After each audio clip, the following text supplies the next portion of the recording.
welcome back to Tactics Talk with Guido. Thanks for tuning in, guys. On this episode, I have a Pools medal from yours truly, driving my 252U Tier 8 Russian Premium Heavy Tank. Okay, it's a Tier 8.5. Some may say it's a 9. It's an obviously overpowered heavy tank. But this is a pretty fun game. Before we get started, though, let's admire the paint.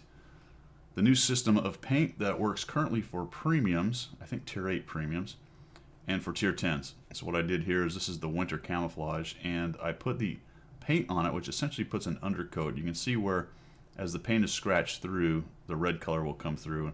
Interestingly, even the log is red. And the road wheels are red in there as well, so kind of an interesting thing that you can do with it. In any event, though, this is going to end up being a Pools medal with 10 kills, 6,326 damage. And I do more damage than the entire rest of my team added together. Now, that is a little bit of humble bragging right there, or potentially just plain old bragging.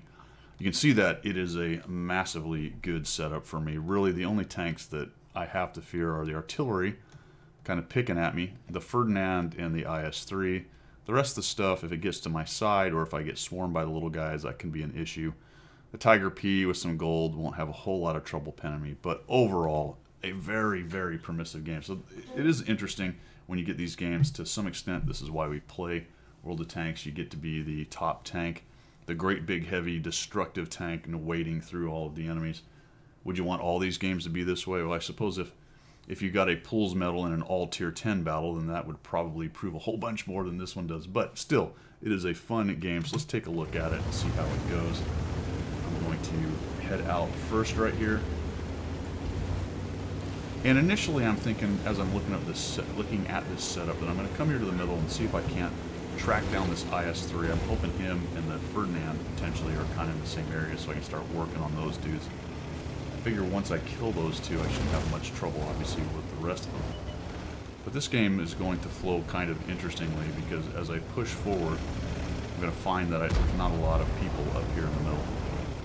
And because I am in a Tier 8.5, Tier 9, well overpowered Russian tank, and because of the opposition I'm facing, I actually get kind of super aggressive here and push through. So I can see 3, 4 mediums are kind of over on that other side. Those are all Tier 6. Looks like 6 and 7 kind of tanks over there. So I'm just going to see what's up here in the middle. I'm very surprised I just haven't found anybody right here. Thinking, well, if I poke out, what if I get tracked? Let's be a little bit careful. There goes somebody right there. Geez, where is everybody? Got a Tiger kind of following up. There's a Tiger P. IS-2. Oh, look at this. We found an Artie. I'll just pull back, and he thinks, oh gosh, I'm spotted, and down goes the Artie. So that is fantastic. As I'm moving along here, actually, oh, look at this, an AFK guy. AFK guy. What's AFK guy? Oh, he just came into the game. Welcome to the game. And I let him have that shot. That was kind of dumb. I probably could have shifted my armor a little bit better than that, but he loads in and says, holy crap, why is there a 252 right in front of me here? He gets hit by the Tiger, and me and the Tiger. The Tiger and I don't know. We take down the 25/2, but you can see the IS-3 now has gone past me. Got a little bit of a ring around the rosy thing going on. I see another artillery. Man, let's get this guy. I'm gonna charge in here and see if I can get. Oh, look, there's another one scattering over there. So we'll take him down. Fantastic. There's the IS-3. I'd really like to go get this other Artie if I can get rid of him, but he's making a run for it. And I'm not going to reload quite in time before he gets around the corner. Let's see if we can get him. No, I missed him. Actually did reload in time. Look at this Tiger one. He's just sort of following me around. Come on, big buddy. Show me what to do. So now I've got the full back. Interesting game, actually, because it ends up being most of their power pushes through. Now their power isn't behind us. Think about Pools medals, and most of the time in games like this one where I score a bunch of damage and a bunch of kills, it's very strange because it just seems like, for whatever reason, the enemy team has no idea you're even there. I mean, I don't know what this Tiger P is doing. I don't need to be shooting gold. I wish I hadn't done that, actually. But that's what I had called up, and I'm just kind of driving towards the enemy. Wait until I'm reloaded, stopping for the zoom in, and I just completely assassinate a Tiger P who is a bot or bot level player. I don't know what he's doing. So the IS-3 is over there, and I still have some guys behind me, so I'm thinking, well, this is a really goofy game as far as the meta goes. I really would like to get rid of this IS-2 and this KV-85. I don't want them coming up behind me while I start to duel with the IS-3, and I still know that Ferdinand is around somewhere, so let's go clean up the back here. See, I've got quite a few TDs camping out back here all around my cab as well. The Tiger split off from me. I sort of wish he hadn't done that. He does a little bit of work over there. Take down the IS-2. But he eventually dies. The IS-3 tracks him down. Looks like the IS-3 turned around and went all the way back. So he's wandering around the map looking for somebody to shoot. And when we encounter the IS-3, I think you'll understand why he was wandering around the map aimlessly and not knowing who to shoot. But we got the KV-85. He's getting hammered by the TDs over here. Take him down, spin around. Got a Hellcat over here. I'm going to try some sniping with the 252U, you know, because it's a known sniper tank. That misses. We'll come up here. Try to uncover his turret just a little bit more. We're up to 6 kills now, 2,824 damage. And it's not a complete raffle stomp. It's basically still in the balance. As far as my positioning goes, it wasn't the most fantastic effort overall. I just sort of drove around. Been out of the fight for considerable periods of it. That goes into whatever he's hiding behind right there. Looks like a dead tank. Dead tank or the terrain where he's hold down. But there he goes, the Sturv with its fantastically accurate gun takes him down. So now I'm thinking, alright, I gotta find this IS-3, need to watch out for the Ferdinand, and then try to take down any of the little tanks that are around, because I can still get swarmed by the little tanks. Say the T-71, the Sturv, tracking me and giving other bigger tanks like the Ferdinand and the IS-3 the capability to either get around me or just to lap me in weak spots, such as the weak spots are on this tank. I was really hoping I could reload on this guy. I really wanted to take him down, but he's going to get away. So I don't want to sit there poking at him while I know the IS-3 is on his way back here. He knows exactly where I am. We're kind of outnumbered. We do have one already, but that's not really too helpful on this map. He's kind of droning around in the middle anyway, so I don't think he lasts too much longer.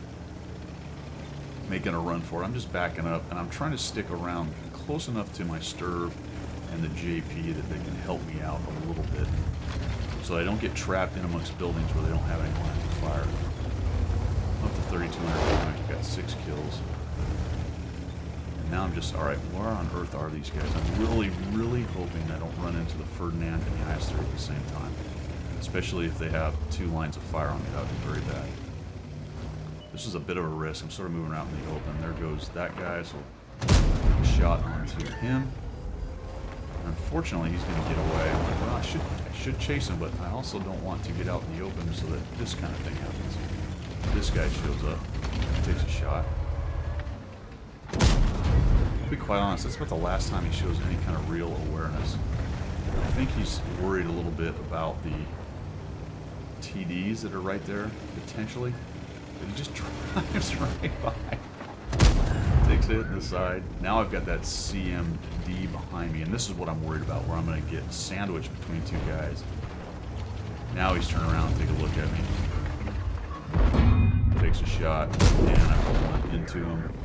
Would have done better to keep his nose straight onto me, but he gave me kind of a flat plate on that pike nose. Ferdinand's in the middle, so he's not quite there on me, and I know this CMCD is over here, so instead of going towards the 2, the Ferdinand and the 3045, I tried to go track down this little light tank, because he can be definitely trouble. There he goes. He's going to run for it.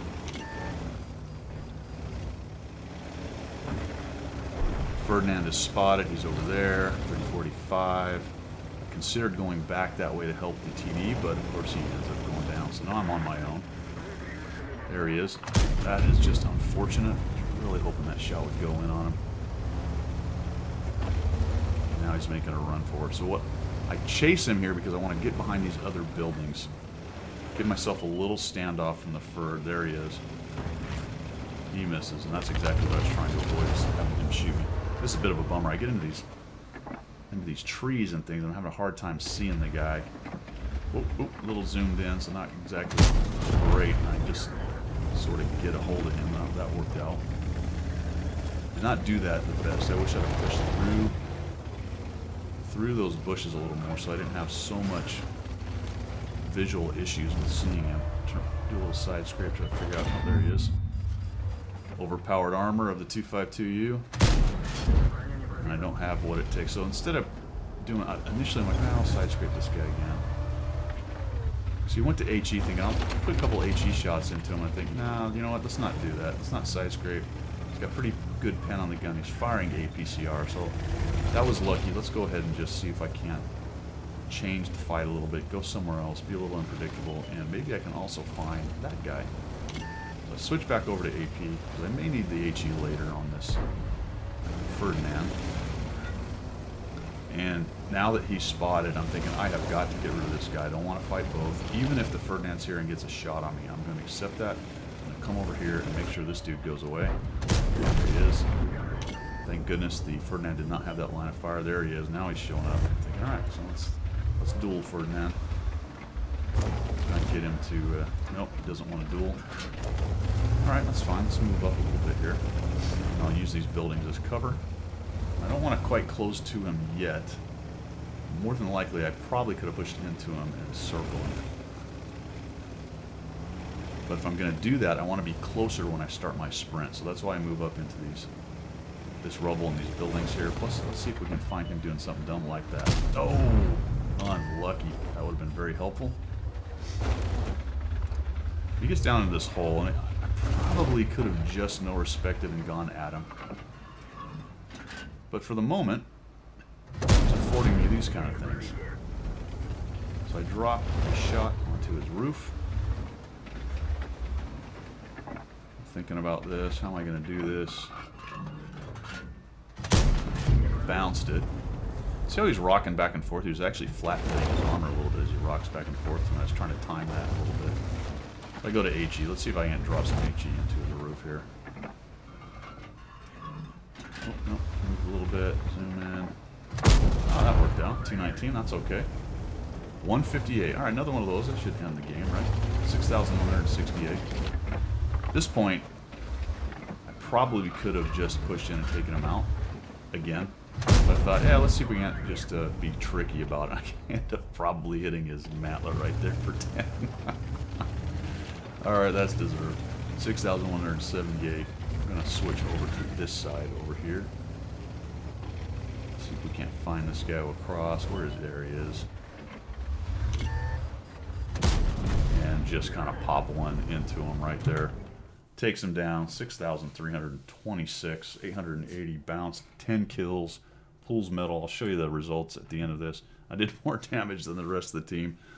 But, you know, it's one of those things where these games just kind of happen like that. For whatever reason, you're the invisible man. You're driving around blasting everything. You're not getting gang tackled. No one's really paying attention to you until the end. Or the few people that do pay attention to you just don't have the tank to stop you. The Ferdinand just did not play that very well. They never really got organized when they had me outnumbered. All those things, right? It could go on and on and on about how Guido got a 10 kill, 6,326 damage, more damage than the rest of his team game. Also throwing in the fact that top tier in a 357 with 8s, 7s, and 6s in what is a clearly overpowered tank. All that being said, it was a fun game. I did enjoy it. It did get a little bit of the adrenaline going towards the end when it was just 3 of them. I was, for a while there, thinking, you know what, you're going to blow this. You totally have this game, but those guys are going to jump you and track you, and then you're going to die and be very angry. But it didn't happen. Alright guys, hope you like what you saw right there. I'm not exactly sure what you would learn there other than OP tanks are sometimes fun. But maybe there was something worthwhile. In any event, if you like what you saw, make sure you subscribe to the channel. And as always, we will see you.